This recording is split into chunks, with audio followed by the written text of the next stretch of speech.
पानीपुरी वाले के बेटे ने कलेक्टर बनकर पुलिस से लिया पिता का बदला। सूरज की किरणें जैसे ही बनारस की गलियों में फैलने लगी, मोहन काका अपनी पानीपुरी की ठेली लेकर चौक बाजार पहुंच गए।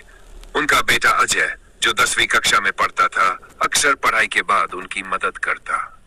मोहन काका का सपना था कि अजय पढ़ लिख कर बड़ा आदमी बने ताकि उसे समाज में इज्जत मिले। अन्याय की रात एक दिन, जब मोहन काका रोज की तरह ठेली पर पानी पूरी बेच रहे थे, तभी इलाके के थानेदार रघुवीर सिंह अपने कुछ सिपाहियों के साथ वहां पहुंचे। उन्होंने बिना कुछ कहे ठेली पलट दी और मोहन काका को धक्का मारकर गिरा दिया। तूने हमारी मर्जी के बिना दुकान लगाई? रघुवीर सिंह गर्जा।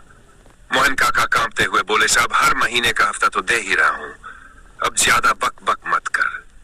काका थानेदार ने उन्हें बेरहमी से पीटना शुरू कर दिया।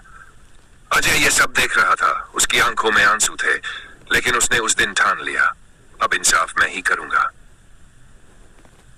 मोहन काका की कमाई से अजय की पढ़ाई मुश्किल थी, लेकिन उसने हार नहीं मानी।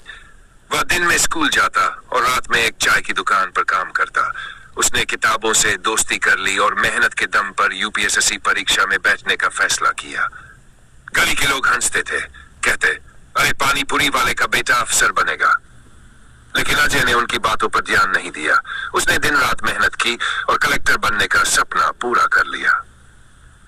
इंसाफ का दिन, जिस दिन अजय की पहली पोस्टिंग उसके ही शहर में हुई, उसी दिन उसे पता चला कि अब भी वही रघुवीर सिंह ही थानेदार है और गरीबों पर जुल्म कर रहा है।